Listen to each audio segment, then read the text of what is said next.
వాస్తవంగా 1991లో ఆర్థిక సంస్కరణలు వచ్చేదాకా ఈ ఖనిజాలు గాని ఇవన్నీ కూడా ప్రభుత్వ సంస్థలే తవ్వేవి. ఓఎన్జీసీ ఆయిల్ డ్రిల్లింగ్ చేసేది, ఎన్ఎండిసి ఉంది, నేషనల్ మినరల్ డెవలప్మెంట్ కార్పొరేషన్, అది ఇతర ఖనిజ సంపద తవ్వే. కానీ 91 ఆర్థిక సంస్కరణల తర్వాత మొత్తం లైసెన్సింగ్ విధానమే, ఎక్స్ప్లోరింగ్ లైసెన్సింగ్ విధానం మొత్తం కూడా ప్రైవేట్ రంగానికి ఇచ్చేయటంతో ఈ పరిణామాలన్నీ సంభవించాయి. మన ఆంధ్రప్రదేశ్ ని తీసుకున్నప్పుడు మన కళ్ళ ముందు వాళ్ళు ప్రత్యక్షంగా చూస్తారు. ఓబులాపురం గనుల్ని గాలి జనార్దన్ రెడ్డి ఏ విధంగా చేశాడు మనం చూసాం. అట్లాగే మన కళ్ళ ముందు జరుగుతున్న ఇంకో అన్యాయం ఏంటి, కృష్ణా గోదావరి బేసిన్ లో ఉన్నటువంటి గ్యాసు సహజవాయు ఎక్కడ గుజరాత్, ఎక్కడ మహారాష్ట్ర. రిలయన్స్ కంపెనీ ఇక్కడి నుంచే పైప్ లైన్ వేసి ఇప్పటికి 3 లక్షల కోట్ల విలువైనటువంటి సహజవాయువుని, గ్యాస్ ని తీసుకెళ్లి, వాస్తవంగా మేము జన విజ్ఞాన వేదిక తరఫున 2008వ సంవత్సరంలోనే కాకినాడ నుంచి హైదరాబాద్ దాకా ఉమ్మడి రాష్ట్రం ఒక పెద్ద యాత్ర చేసి, ఆ రోజు రాజశేఖర రెడ్డి చీఫ్ మినిస్టర్, ఆయనకు ఒక మెమోరాండం ఇచ్చాం.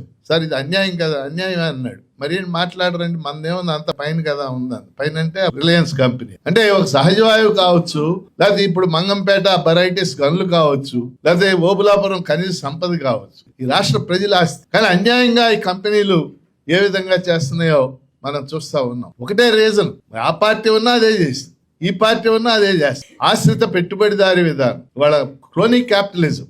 క్రోనీ క్యాపిటలిజంలో కీలక పాత్ర పోషించే ఏంటి, 1 ఖనిజ సంపద, 2 భూములు, ఈ 2 కదా. విచ్చలవిడిగా పంపిణీ చేయటమే వాళ్ళ అనుచరులకి రాజకీయ ప్రయోజనాల కోసం. అందులో భాగంగానే ఈ మంగంపేట వెరైటీస్ గౌన్లు, మరి కుల్లు రవీంద్రది ఇప్పుడు వీడియో విన్నాం. మరి నువ్వు చెప్పినప్పుడు 20,000 కోట్లు వాళ్ళు అవినీతి చేశారని చెప్పారు. నువ్వేం చేయాలా, నువ్వు దాన్ని మార్చాలి. అదే కంపెనీకి మళ్ళీ నువ్వు ఇస్తున్నావు కదా. విచిత్రమైన అంశం అన్నమాట. షిరిడి సాయి ఎలక్ట్రికల్స్ విశ్వేశ్వర రెడ్డి మొత్తం ఆయనే విద్యుత్ మంత్రిలా వ్యవహరించాడు. జగన్మోహన్ రెడ్డి ఉన్నప్పుడు విద్యుత్ మంత్రి ఆయన, అసలు విద్యుత్ మంత్రి ఎక్కడో ఉండేవాడు. అధికారంలోకి వచ్చాక ఆయన తీసి ఇప్పుడు కూడా ఆయనే. చిత్రం అది. ఇప్పుడు కరేడు భూములు కూడా ఆయనకే కదా ఇస్తాను. కాబట్టి ఇవన్నీ చూసినప్పుడు ఏంటంటే దీనికి ఒక న్యాయ పోరాటంతో పాటు ఓ ప్రజా ఉద్యమం, ఈ 2 కలవాలి. ఎందుకంటే ఇప్పుడు న్యాయ పోరాటంలో కూడా ఇప్పుడు వచ్చిన సమస్యలు ఏంటంటే జడ్జీలు మారిపోయారు. కొలీజియం ఎంత దుర్మార్గంగా రికమెండేషన్ చేసి జడ్జీలు నియామకం చేస్తుందో మనం చూస్తున్నాం. సుప్రీంకోర్టు ప్రధాన న్యాయమూర్తి ఇటీవల ఒక కేసులో, ఇప్పుడు ఈ సూర్యకాంత్ అని ఆయన ఏమన్నాడు అనుకుంటున్నారు, పర్యావరణకు సంబంధించినటువంటి కేసు. ఇలా ప్రతిదానికి పర్యావరణవేత్తలు అడ్డం పడితే అభివృద్ధి ఎలా జరుగుతుంది? మన ఇటు లేటెస్ట్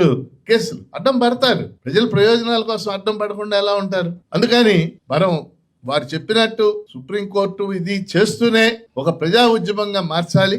ఇది అంత తేలికైన విషయం కాదు. ప్రజా ఉద్యమంగా మార్చండి. వాళ్ళ ప్రజలకు సంబంధించి ముఖ్యంగా మధ్యతరగతి చదువుకున్న వాళ్ళల్లో ఏం తీసుకుంటే ఉందా, ఆయన కూడా మన భారతీయుడే కదా అనుకుంటున్నారు. దోపిడీ చేసి ఆయన కూడా ఎవడో ఒకటి తగిలాడు నాకు. మీరు పొద్దుగూకులు అందరిని విమర్శిస్తారు, ఏందా అంబానీ భారతీయుడు కదా, అదాని భారతీయుడు కదా, ఇప్పుడు ఇందులో చేసి ఆయన భారతీయుడు ఇక్కడే ఉంటది కదా, మన దేశంలోనే ఆస్తి అంతా. వాళ్ళంటే ఇది ఇంగ్లీష్ వాళ్ళ కోసం దెబ్బలాడాం అంటే పెద్ద ఇష్యూగా ఫీల్ కావటంలా. ముఖ్యంగా చదువుకున్న వాళ్ళు, మధ్యతరగతి, ముఖ్యంగా టీచర్లు, లాయర్లు, ఇటువంటి వాళ్ళు అంటే స్పందన తక్కువ ఉందని మనం ఉద్యమాలు మానేమని కాదు నా పాయింట్. అంటే మనం ఎక్కువ కృషి చేయాల్సినటువంటి అవసరం ఈ రోజు కనపడుతుంది. ఎందుకంటే మీడియా వాళ్ళ చేతుల్లో, పేపర్లు వాళ్ళ చేతుల్లో, పత్రికలు వాళ్ళ చేతుల్లో ఉన్నాయి. అన్ని రైటే అని వాళ్ళంతా కూడా రాసుకుంటా ఉంటారు.